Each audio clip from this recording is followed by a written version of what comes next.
Elland Road faithful, gather round. What's happening, you beautiful Whites warriors? The news coming out of LS11 right now has got me absolutely buzzing and simultaneously terrified for what's ahead. We're talking about a striker saga that could change everything. Academy talent that's got the big boys circling like vultures, and a revelation about what could have been under the legendary Bielsa that'll have you punching the air in frustration. Listen up, because what I'm about to tell you involves three massive stories that are interconnected in ways that'll blow your mind. We've got a $20 million striker who's still very much on our radar, a 16-year-old sensation who's already got Tottenham lurking in the shadows ready to repeat the Archie Gray heartbreak, and a world-class defender who Bielsa desperately wanted, who's now being tipped as the future best in the world. The Elland Road faithful need to know this because it affects our present, our future, and explains our recent past in ways that'll make your blood boil and your heart race. This isn't just transfer gossip. This is about the very soul of our club and whether we're building something special or watching it slip away piece by piece. Smash that like button if you're ready for this roller coaster. Drop a comment with your biggest fear for Leeds right now and hit subscribe because this is just the beginning. But first, let me tell you about this striker situation that's got Daniel Farke still dreaming and Burnley making absolutely shocking bids that left Norwich executives literally speechless. Right, Whites faithful, remember that striker we were all screaming about during the summer? The one who had us all convinced he was Elland Road bound? Josh Sargent. And before you start groaning, hear me out because this story is far from over. Despite bringing in Dominic Calvert-Lewin and Lucas and Mecha, our Daniel Farke is still keeping tabs on this Norwich City goal machine, and the reasons will have you questioning everything. The USMNT International was on our final four-man. Shortlist and transfer expert Graham Bailey has just dropped an absolute bombshell. Leeds should have just done Sargent and Buendia. To be honest, they still might, if Farke is still around.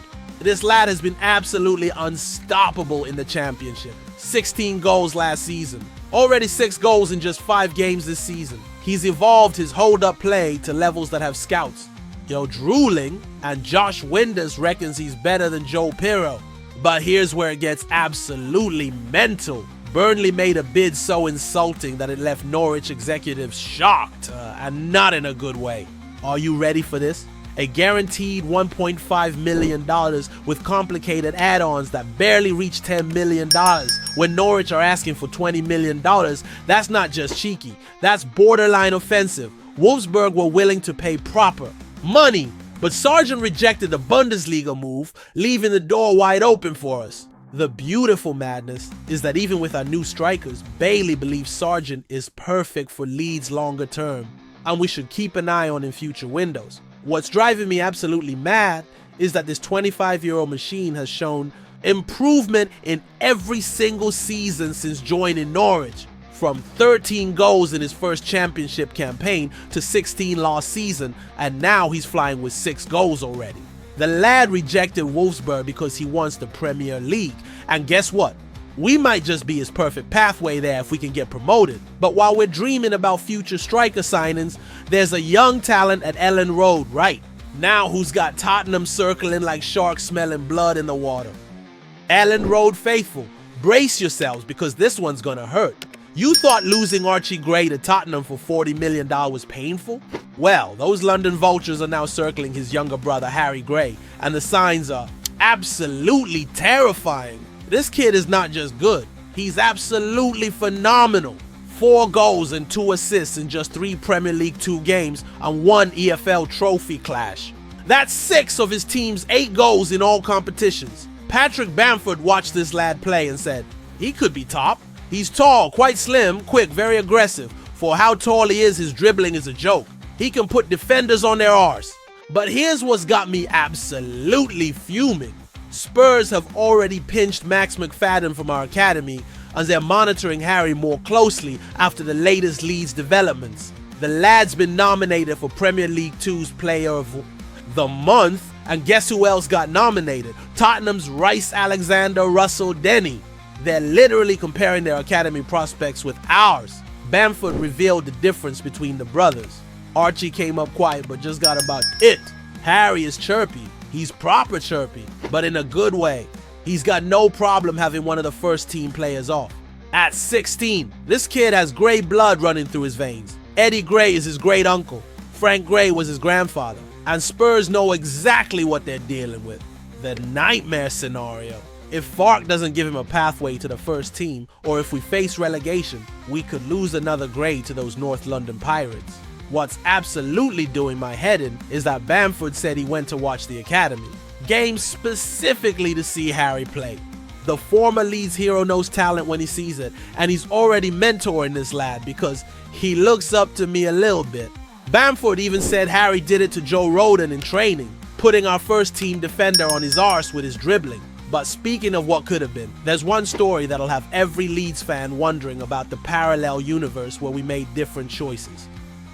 Right, Wyatt's faithful, prepare to have your hearts broken all over again. Remember Marcelo Bielsa?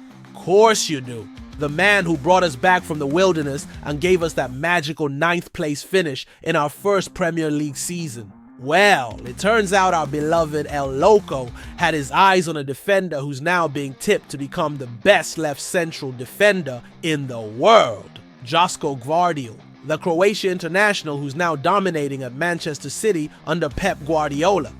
Nearly became a Leeds United player. The lad himself admitted, I had two options between Leeds and Leipzig. Bielsa was the coach, and they showed me a plan for how they see me in their style of football. Everything looked good, and you could maybe see yourself there. But here's the absolute kicker that'll have you screaming at your screen. Cheeky Begiristain, City's former director of football, who masterminded some of their biggest signings, has just declared in a documentary, Josko, he's gonna be the best left central defender in the world. Imagine if we'd backed Bielsa properly in 2020. Instead of struggling in our second Premier League season, we could have had one of the world's future best defenders anchoring our backline. Gvardiol chose Leipzig as a stepping stone, and just 6 months after saying he wanted to play in the Premier League, he was at Manchester City for big money. The Elland Road faithful are already fuming with the 49ers for not backing Fark this summer, but this revelation shows it's a pattern. We've missed out on Sargent, we're at risk of losing Harry Gray, and we let a future world beater slip through. Our fingers when Bielsa had him in his sights. What's absolutely killing me is that Gvardiol was at Dinamo Zagreb in 2020. We could have got him for a fraction of what City eventually paid. Bielsa sent scouts to Zagreb, they met with the player, showed him the tactical plan, and the lad was genuinely interested. But Andrea Radrizzani didn't back the gaffer, and now we're watching this defender become a Premier League champion while we're stuck in the Championship. The man who spotted Rafinha's potential had Gvardiol in his sights too. Hit that subscribe button because the transfer stories never stop. Drop a comment telling me which of these three situations hurts the most, and let's keep fighting for our beloved Leeds United. But here's the question that's eating at me, Whites faithful. If we can't keep our academy gems and we're missing out on world-class talent, what does that say about our ambitions? Are we destined to always be the stepping stone rather than the destination? Marching on together, but are we marching towards glory or just watching others take what should be ours?